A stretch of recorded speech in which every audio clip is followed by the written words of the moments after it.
سلام بینندگان گرامی، برنامه سیاسی تحلیلی در موضوع روز را از تلویزیون تاجیکستان منظور شما می‌گردانیم. حالا با آموزگاران فاکولته حقوق‌شناسی دانشگاه ملی تاجیکستان در خصوص شناخت استقلالیت، دستاوردهایی که در زمان صاحب استقلالی به ملت تاجیک میسر گردیدند زیر سیاست دراندیشانه و عاقلانه پیشوای ملت پرزیدنت جمهوری تاجیکستان محترم امامی رحمان صحبت بکنیم. واقعا استقلالیت دستاورد بزرگ و بی‌نظیر ملت فرهیخته و فرهنگ سالار تاجیک، تمدن آفر تاجیک پس از 1000 سال بی‌دولتی است. استقلالیت نعمت بی‌بها و ارزش حیاتاً مهم است و پیش از همه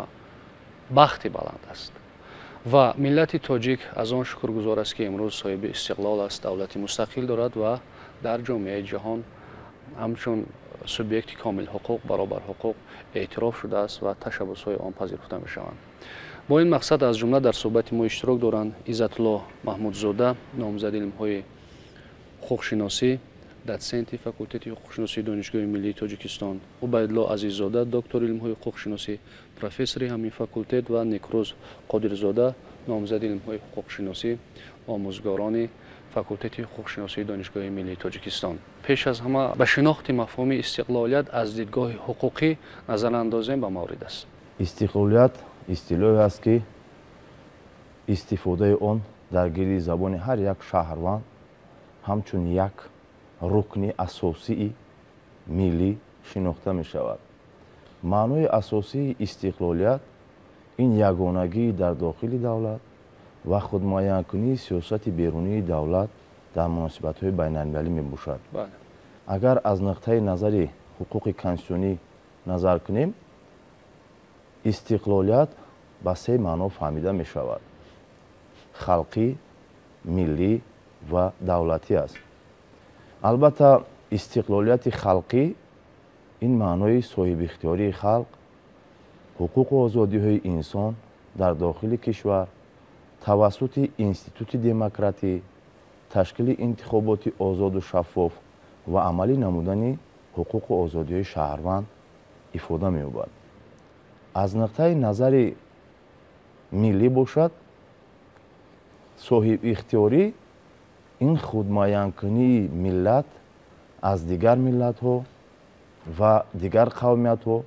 با راه حرکت‌های ملی آزادی خواهی و تشکیل دولت صاحب اختیار و دموکراتی حقوق و بنیاد یگانه فهمیده می شود. از نقطه نظر دولتی باشد، خودمایه‌کنی سیاست دولتی در عرصه بین‌المللی و همچون سوبیکت مستقل کامل حقوق در عرصه بین‌المللی معرفی گردیدن آن را افاده می کند. اگر ما همین مفهوم را با اصطلاح‌های حقوق بین‌المللی مشابه گردانیم، در علم حقوق بین‌المللی صاحب اختیاری با دیگر مفهوم‌ها، یعنی با مفهوم‌های با همین مانند نیز افاده خود را یافتند. با ما مردم تاجیک میسر گردید که صاحب دولت ملی خود گردیم، یعنی باعث افتخار و سرفرازی هر یکی ما شهروندان است که امروز ما صاحب دولت، حدود و ملت یگانه هستیم و شکرانه از آن میکنیم که در مناسبت‌های بین‌المللی در تشکیلات‌های با نفوذ بین‌المللی نماینده دائمی داریم، مخصوصا در سازمان ملل متحد با مثل دیگر دولت‌های ابرقدرت 5 نماینده و 1 آواز داریم. این باعث افتخار و سرفرازی هر یک شهروند تاجیکستان به حساب می‌رود. استقلالیت دولتی بزرگترین دستاورد و بهترین نعمت برای ملت تمدن آفر و فرهنگ سالار تاجیک به حساب می رود و موافق ماده اول اعلامیه استقلالیت جمهوری تاجیکستان در زیر مفهوم استقلالیت دولتی، یگانگی و حکمروایی حاکمیت دولتی در داخل کشور و صاحب اختیاری دولت در مناسبت‌های خارجی فهمیده می شود. یعنی استقلالیت دولتی این هدیه بی‌بهایی بود که با ما ملت تمدن آفر و فرهنگ سالار تاجیک نصیب گشت. اکنون ضرور بود که از هر جهت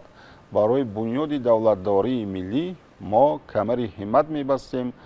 و تمام عنصرهای دولتداری ملی خود را همچون دولت مستقل به تنظیم می‌درآوردیم. бинобар ҳамин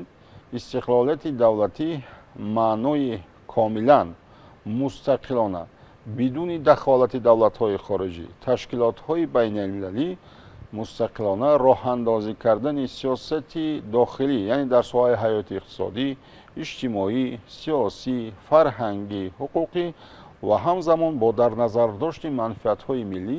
роҳандозӣ намудани сиёсати хориҷиро дар назар дорад. бинобар ҳамин имрӯз мо дар арафаи ҷашни 33-юмин солгарди истиқлоли давлатӣ қарор дорем ва мо бояд ки шукргузорӣ намоем, қаноатпеша аз он бошем ки бо шарофати ин неъмати бузург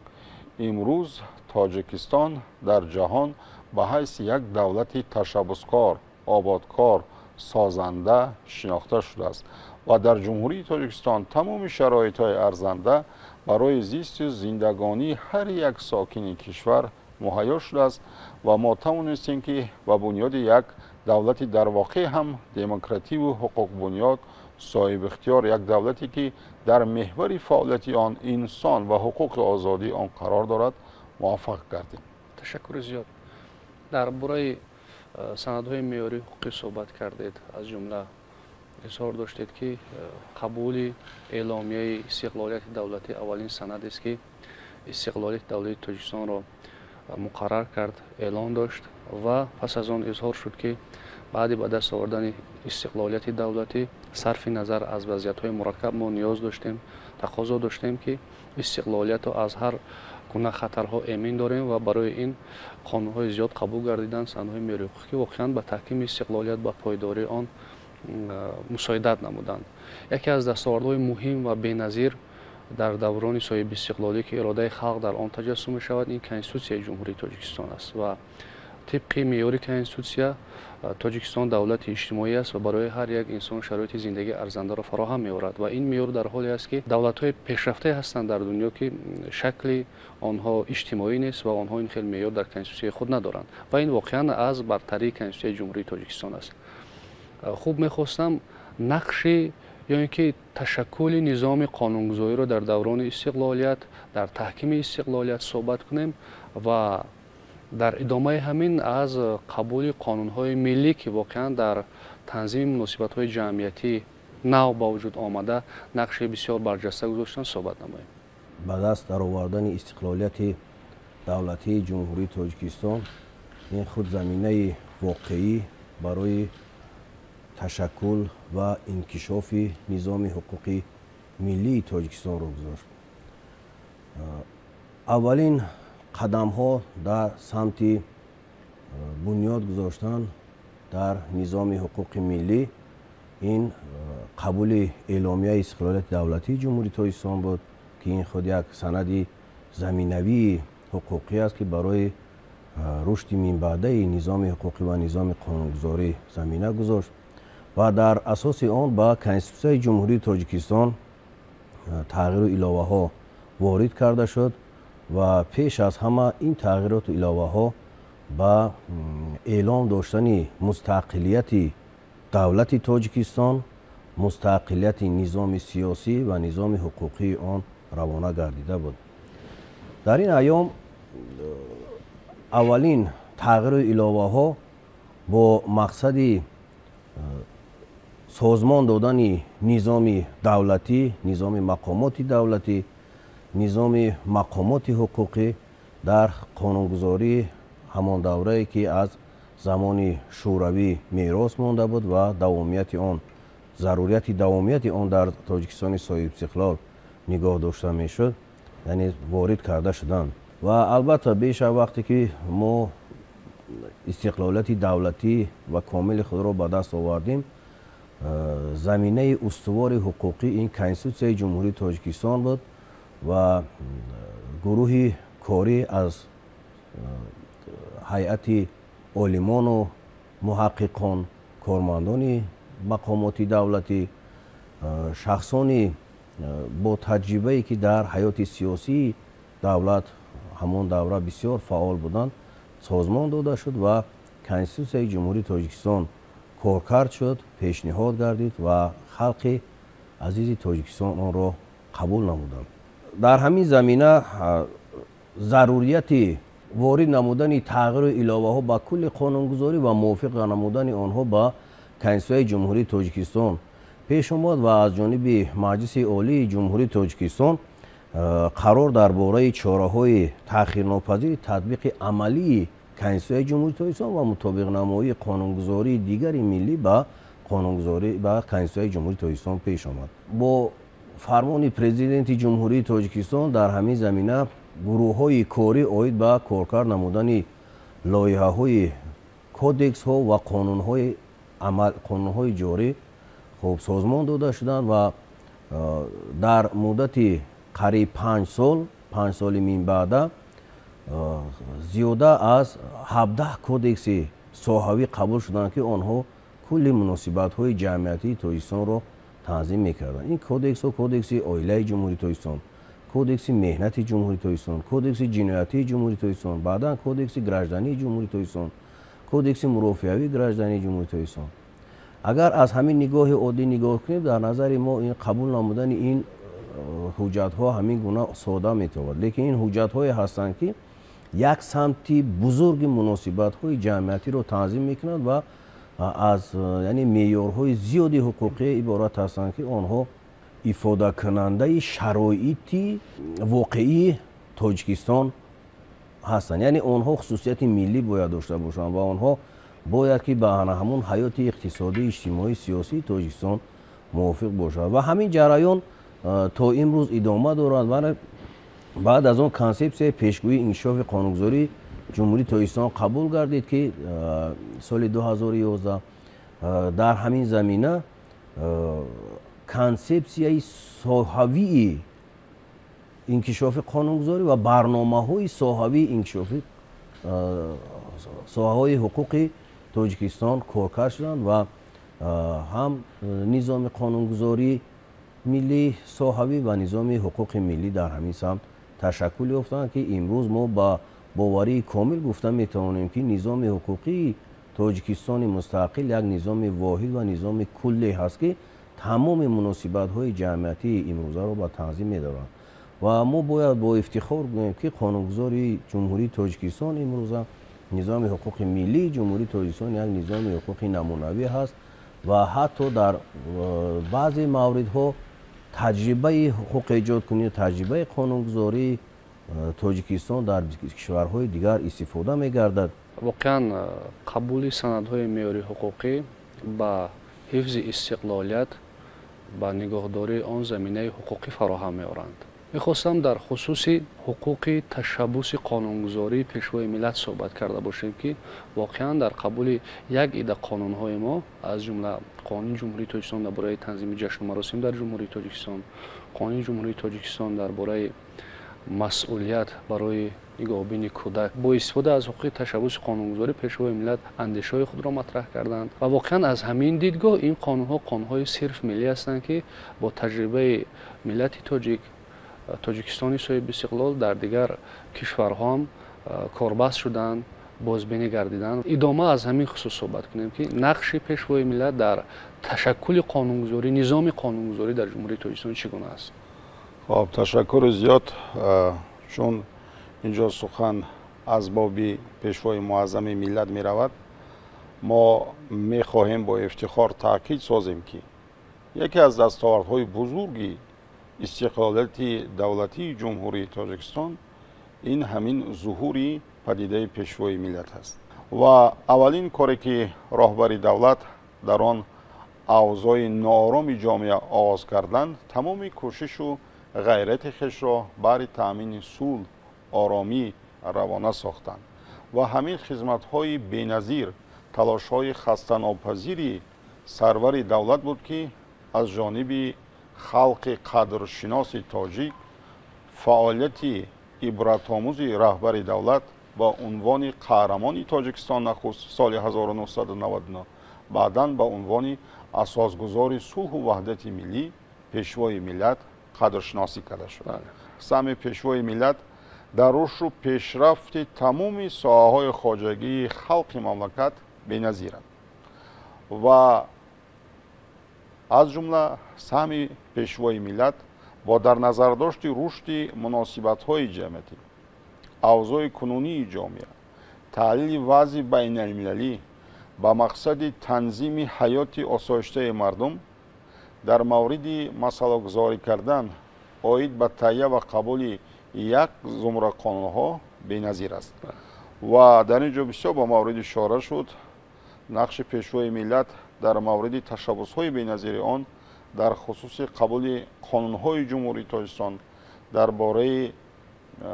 تنظیم جشن و مراسم در جمهوری تاجیکستان، درباره مسئولیت در تعلیم و تربیت کودک. طوری که معلومات داریم قانون‌های مذکور نخست سال‌های 2007-2011 با نام‌های قانون جمهوری تاجیکستان درباره مسئولیت پدر و مادر در تعلیم تربیت فرزند، بعداً قانون جمهوری تاجیکستان درباره تنظیم عنعنه و جشن مراسم و خود امسال البته قانون‌ها در تحریر نو با در نظر داشت بعضی تغییرات‌ها قبول کرده شدند. اکنون اهمیت و مهمیت قانون‌های مذکور در چی افاده می‌گردد؟ طوری که برای همه معلوم است ضرورت تنظیم این قانون‌ها با نظر داشت نبض جامعه و رشد مناسبت‌های جمعیتی روی کار آمد و ضرورت قبول قانون درباره تنظیم جشن مراسم با در نظر داشت یعنی با نظام درآوردن آن معرکه‌هایی که با معرکه‌های خرسندی ارتباط دارد، با معرکه‌های عزاداری ارتباط دارد، با مسائلی که به سفر حج ارتباط دارد، یعنی در یک دوره معین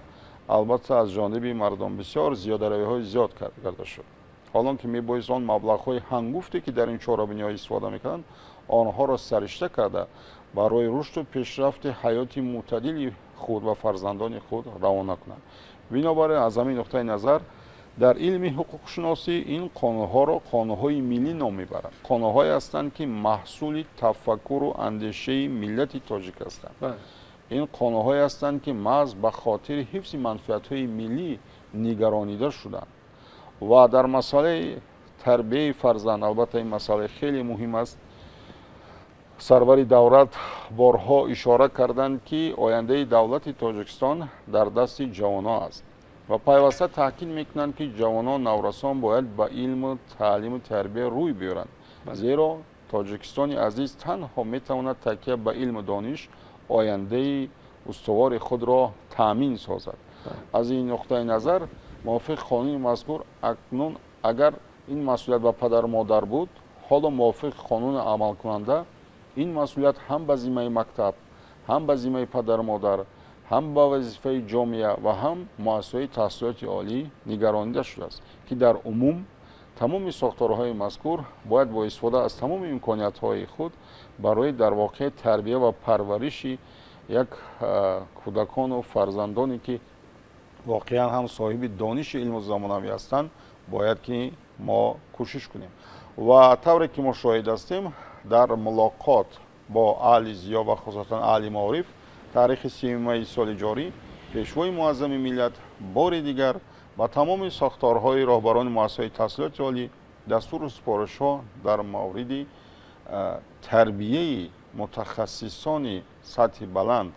درباره تربیت متخصصانی که امروز تماما منفعت‌های تاجیکستان را چه در داخل و چه در خارج کشور حفظ کرده باشند دستور و سپارش دادند. از این نقطه نظر ما تشبس‌های پیشوای معظم ملت را در مورد تهیه و قانون‌هایی که در واقع نیازمند جامعه هستند خوب میپذیریم و آن را پیروی میکنیم و آن را البته اقدامی سر وقتی میحسابیم. امروز ملت تاجیک در جامعه جهان همچون ملت تشبسکار پیشگام در حل مشکلات بشری شناخته شده است. اعتراف شده است که این همه از برکت استقلالیت دولتی است. بسیار خوب است که از ایمیج سیاسی تاجیکستان، نفوذ اینکه سیمای سیاسی تاجیکستان در عرصه بین المللی با در نظر داشتی تشبس‌هایی که روی دست میگیرند در شخص پیشوای ملت صحبت کرده باشیم. در سرگاه همه مناسبت‌های چه داخلی و چه مناسبت‌های بیرون دولت نقش راهبر دولت پرزیدنت جمهوری تاجیکستان محترم امامعلی رحمون به غایت کلان است. خوب به ذکر است که پیشوای معظم ملت پرزیدنت جمهوری تاجیکستان محترم امامعلی رحمون از لحظه‌های نخستین به سر حاکمیت آمدنشان هدف‌های نیک و سازنده داشتند ва ҳадафҳои неку созандаи пешвои миллат на танҳо дар дохил, балки дар муносибатҳои байналмилалӣ низ ифода меёбад. муносибатҳои сиёсии хориҷии ҷумҳурии Тоҷикистон баъд аз барқарорсозии ҳокимияти давлатӣ, аниқтараш то соли 2000 идомасозандаи сиёсати дохилии кишвар буд. нахустин маротиба дар маҷмаи умумии Созмони Милали Муттаҳид дар маҷмаи 54 соли 1999 ташаббусҳои нахустини Тоҷикистон бо ибтикори бевоситаи пешвои миллат муҳтарам Эмомалӣ Раҳмон сурат гирифтанд. яъне минбаъд дар ин замина дар маҷмаи 55 умумии Созмони Милали Муттаҳид соли 2000 соли 2003 соли оби тоза эълон гардид. ин ташаббусҳои нахустини Тоҷикистон баҳри ҳифзи манфиатҳои башарият буд. ҳамин гуна ташаббусҳои пешвои муаззами миллат дар арсаи сиёсати ҷаҳонӣ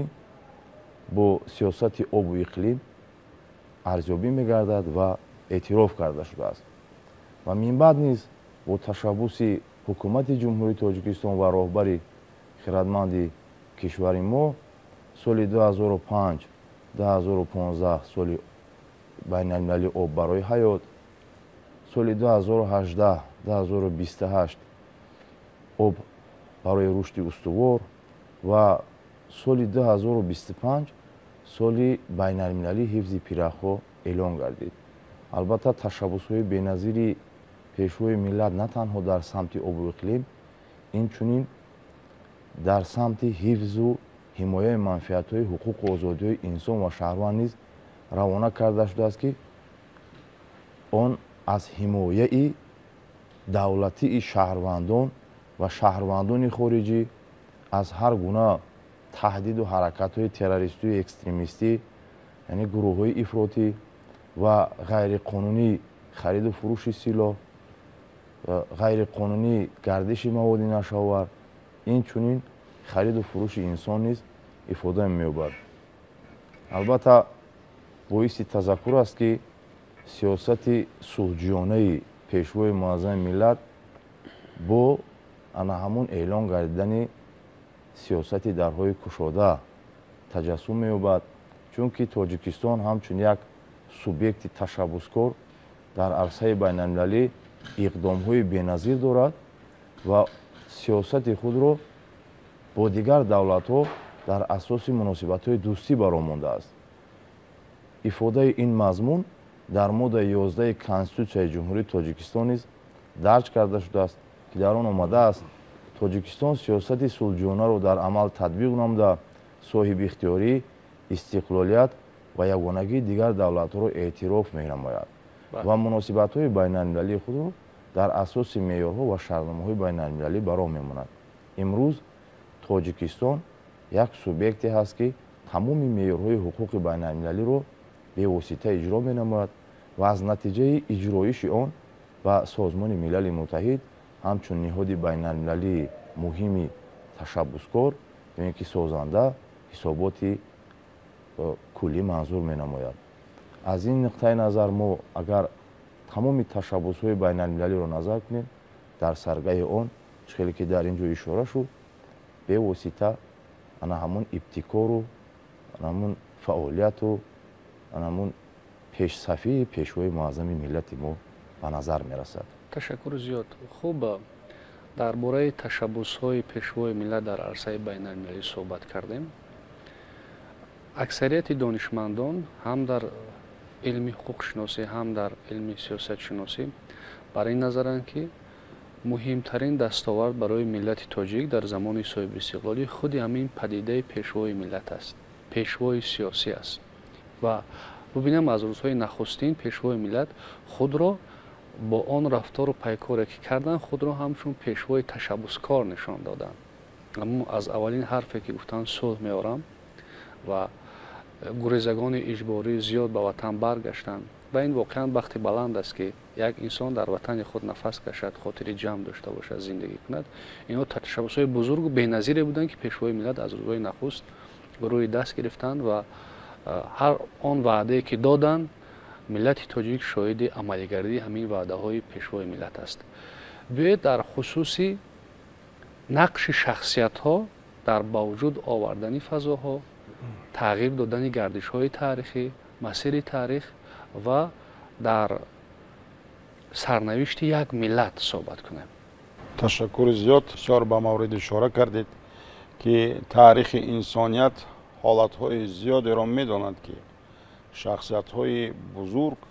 سببگار نجات و رشد و پیشرفت دولت و ملت خویش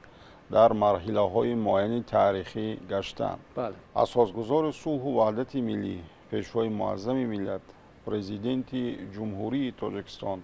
محترم امام علی رحمان همچون هدیه پروردگار به ملت سربلند و تمدن آفر تاجیک در سالهای اول استقلال دولتی ابتدای سالهای 90 100 ساله گذشته بود. یکی از صحیفه‌های درخشان تاریخ نوین تاجیکان را این برگزاری اجلاس 16 شورای عالی مملکت از سنه 16 نوامبر تا 2 دکمبر سال 1992 در شهر خوجند تشکیل می‌دهد که محض حیات و ممات و آینده دولت تاجیکستان از سند و قرارهای همین اجلاس تاریخی وابستگی عمیق داشتند. و خوشبختانه در همین اجلاس البته بسیار قرار و قانون‌های قبول شده، از جمله درباره گریزگان، درباره اعلان روز صلح، درباره از جوابگری جنایتی مأموری، آزاد کردن شخصانی که در دوره از ماه‌های مارت تا نوامبر جنایت و دیگر کردارها صادر کردند، قانون‌های مهم قبول شدند. و البته یکی از صحیفه مهم این مسئله انتخاب رئیس شورای عالی مملکت بود و محترم امام علی رحمان آن زمان از جانب وکیلان مردمی یک دلانه به حیث رئیس شورای عالی مملکت انتخاب شدند و موافق تغییراتی که در همون جلسه وارد کرده شد، رئیس شورای عالی مملکت در یک مورد سرور دولت محسوب می‌یافت. و همین شخصیت تاریخی از لحظه های اولی به صحنه سیاست و بعد از گرفتن امور اداری اعلام کردند که من به مردم تاجیکستان صلح می‌آورم و آماده هستم که جان خود را فدا کنم و تا به هر یک خاندان تاجیک صلح و تنجی و امانی تامین گردد. و امروز ما و شما با گذشت 33 سال شاهد هستیم که این شخصیت بزرگ تاریخی هر چیزی را که به خلق و ملت تاجیک قول دادن بیشتر و فراختر اجرا کردند. بزرگترین خدمت‌های بی‌نظیر این شخصیت تاریخی برای ملت تاجیک این تأمین صلح، همدیگر فهمی، تأمین وحدت ملی، خاموش کردن جنگ شهروندی، تأمین صلح پایدار، تأمین هدف‌های استراتژی مملکت، معرفی ملت تاجیک، معرفی فرهنگ تاجیک، احیا کردن حافظه تاریخی و شخصیت‌های برومند تاریخی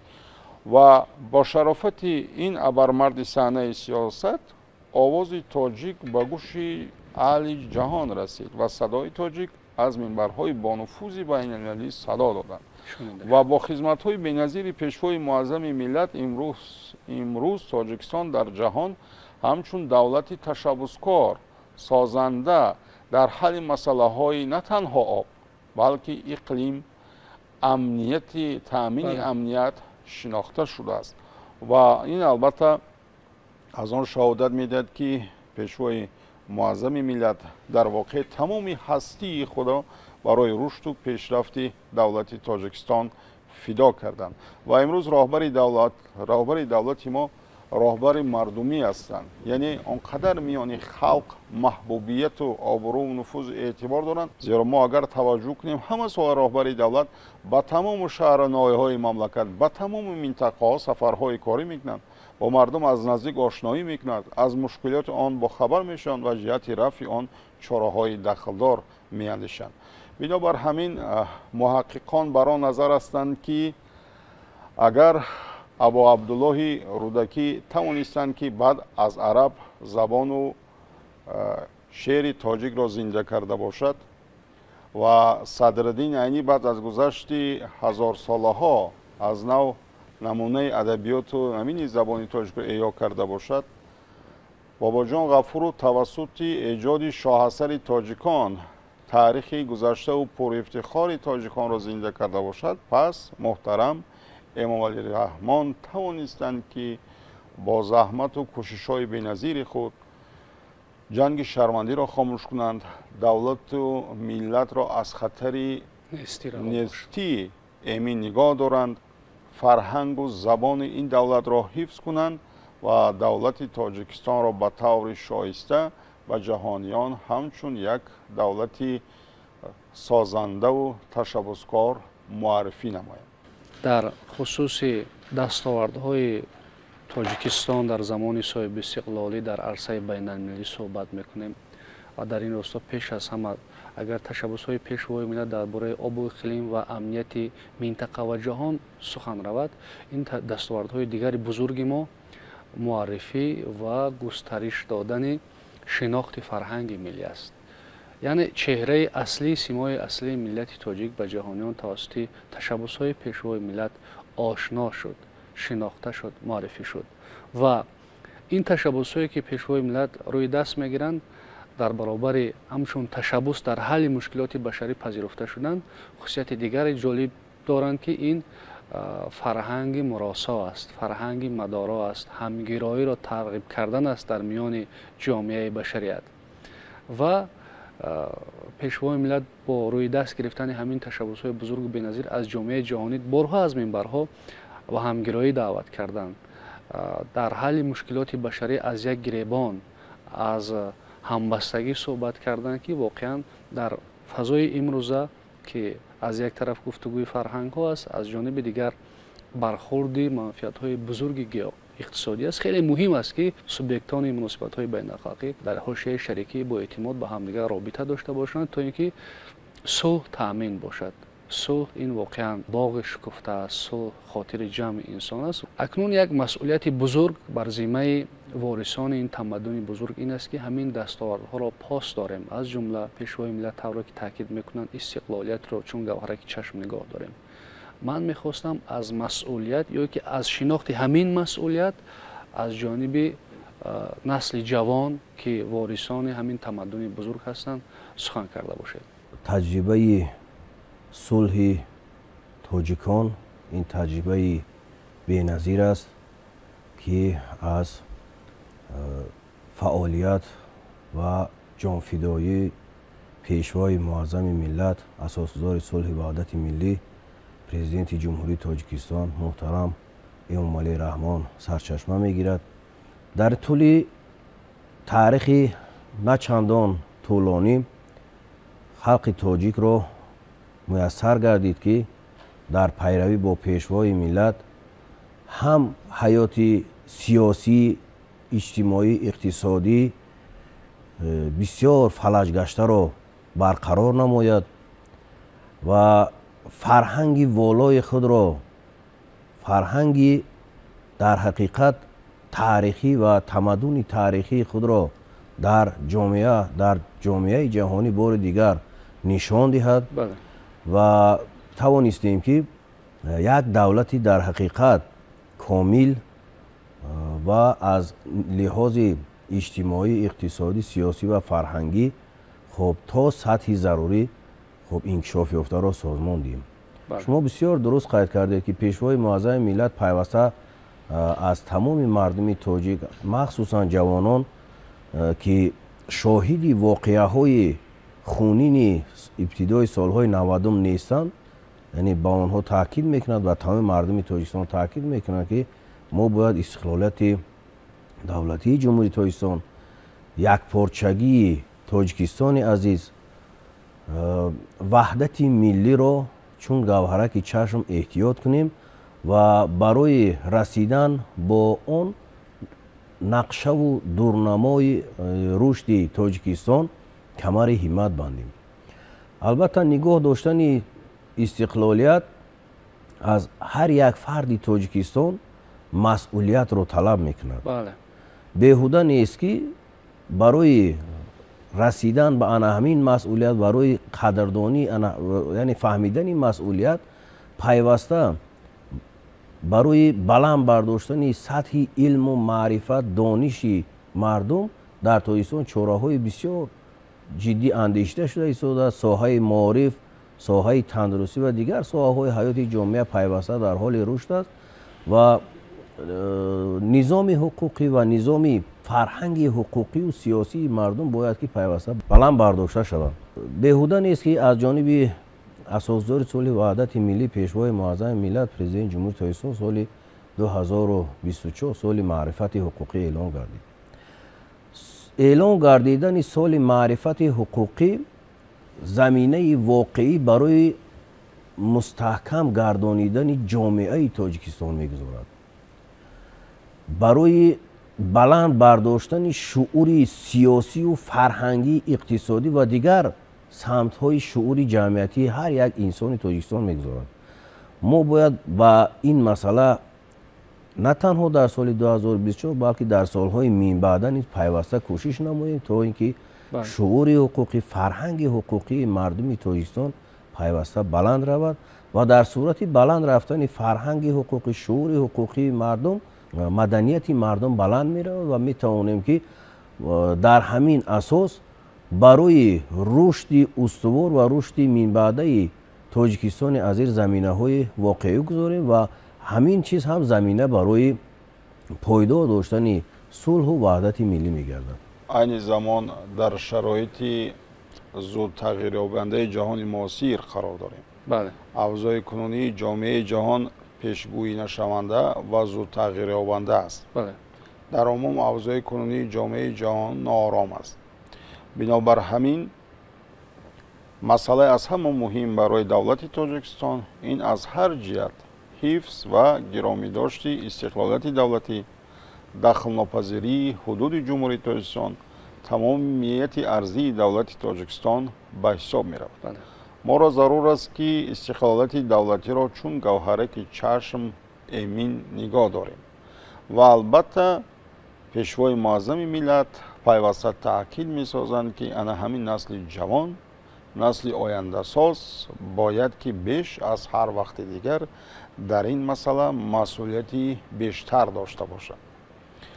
و تمام کوشش و فعالیت حکومت جمهوری تاجیکستان در زمان استقلالیت دولتی با آن نگرانیده شده است که برای همین قشر آینده ساز بهترین شرایط رشد و پیشرفت و تحصیل کار و فعالیت ایجاد کرده شده است. بنابر همین اوضاع کنونی منطقه و جهان همزمان ما را از آن هشدار می‌دهد که امروز انسانیت در پیشروی یک خطرهای گلوبالی از قبیل اکستریمیسم، تروریسم، سودای آدم و دیگر جنایت‌های فراملی، جنایت‌های کیبری قرار دارد. یعنی توسط شبکه‌های اینترنتی به هر گونه به جوانان تاثیر منفی رسانده می‌شود. بنابر همین مقصد دولت تاجیکستان، حکومت مملکت از آن عبارت است که و راهبر دولت پیوسته تاکید می‌کند که ما زیرکی سیاسی را از دست ندهیم.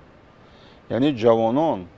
تمام مردم سربلند تاجیک باید دانند که این استقلال چگونه به دست آمد. طوری که ما می‌دانیم استقلال به آسانی به دست آمده است. بله. هرچند هدیه تقدیر است. هدیه تقدیر است. متأسفانه در سالهای اول استقلال دولتی ما نتوانستیم به طور شایسته از این نعمت بی‌بها قدرشناسی کنیم و بعداً با زحمت و تلاش پیشوای معظم ملت تکیه به خیرات ازلی مردم سربلند تاجیک امروز ما شکرانه میکنیم که صاحب یک زندگی شایسته، ارزنده و تمام شرایط ارزنده برای مردم تاجیکستان مهیا شده است. برای همین البته ما باید که رشد کنیم، پیش رویم و راهبر دولت اشاره کنند که عامل اساسی نجات و پیشرفت دولت این هم باز علم است، معرفت است، سواد است، علم آموزی است، زباندانی است و به طور شایسته معرفی کردن دولت تاجیکستان است و در پیش ما را جشن استقلالیت دولتی انتظار است و من باوری کامل دارم که مردم سربلند تاجیک با دستگیری از سیاست سازنده و بنیادکارانه پیشوای معظم ملت پرزیدنت جمهوری تاجیکستان محترم امامعلی رحمان با طور همیشگی جانبداری کرده جهت تجلیل سزاوار جشن استقلال دولتی تمام چاره‌های دخلدار اندیشیده سربلندانه فعالیت می‌نمایند. امروز جامعه جهانی در آستانه هزاره سیوم قرار دارد و راه‌های مرکب و پرپیچ‌وتاب را از سر گذرانیده ایستاده است. بله. وابسته به این مسائل گئوپلیتیکی دولت‌ها وابسته به مسائل اقتصادی و سیاسی نیز مرکب گردیده ایستاده است و پیشگویی نشونده است. چنانکه که پیشوای معظم ملت در پیام خود به مجلس عالی جمهوری تاجیکستان درباره سمت‌های اساسی سیاست داخلی و خارجی جمهوری تاجیکستان قید نموده بودند، اوضاع سیاسی جهان امروز مرکب و پیچیده است و پیشگویی نشونده است. بله. البته قابل ذکر است که وابسته به درک بلند مسئولیت شهروندی، حسی ملی و پاس داشتن ارزش‌های ملی،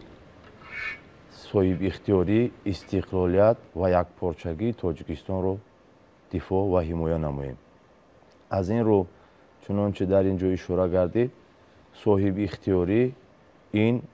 با زحمت و تلاش‌های پیگیرانه و شبانه روزی مردم تاجیک مخصوصا پیشوای ملت به دست آمده است و ما باید این دستاورد بزرگی ملی رو چون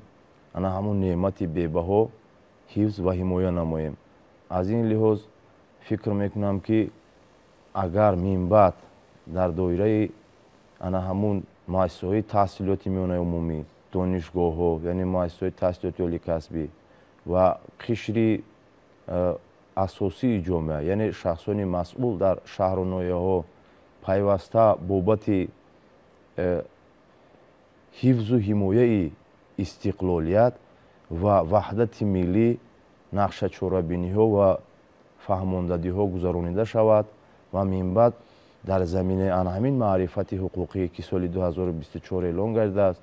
شعور مردم، تفکر مردم و سطح قانوندانی مردم رو جهت حفظ حمایه صاحب اختیاری دولت عزیزمان روانه کنند. علم حقوق شناسی یک شاخه بسیار بزرگی علم است در مجموع و وقتی که ما معرفت حقوقی میگیم، معرفت علمی پیش نظر میاد، معرفت فرهنگی پیش نظر میاد، معرفت انسان بودن پیش نظر میاد، عموما معرفت اقتصادی پیش نظر میاد که وقتی که این مفهوم ها را مد نظر میکنیم به زبان میاریم، همون تاکید های پیشوای ملت ما را به غایه رو آوردن به علم و دانش وادار میکند که پیشوای ملت تاکید میکنند که یگانه راهی که پیش جهالت را میگیرد، پیش تاریکی را میگیرد، پیش گمراهی را میگیرد، پیش فریفته شوی را میگیرد، این علم است که باید عمیق درک کرده شود، معرفت کرده شود و دورنمای رشد تاجیکستان صاحب استقلال زمینه بسیار قوی علمی داشته باشد. تشکر برای صحبت، برای ابراز اندیشه ها و باور و امید این است که نسل جوان مخصوصاً از محتوای صحبت ما برداشت نیک میکنند و این فهمش های خود را به منفعت دولت، به منفعت ملت در کار و روزگار هر روزه خود کاربست مینمایند. بینندگان گرامی، یادآور میشویم که در صحبت ما اشتراک داشتند عزت‌الله محمودزاده، نامزد علم‌های حقوق شناسی، دوسنت فاکولته حقوق شناسی دانشگاه ملی تاجیکستان، عبیدالله عزیززاده، دکتر علم‌های حقوق شناسی، پروفسور همین فاکولته و نیکروز قادرزاده، نامزد علم‌های حقوق شناسی، آموزگاران فاکولته حقوق شناسی دانشگاه ملی تاجیکستان. بینندگان گرامی، در اینجا برنامه در موضوع روز به پایان میرسد. برنامه‌های دیگر تلویزیون تاجیکستان ادامه دارند.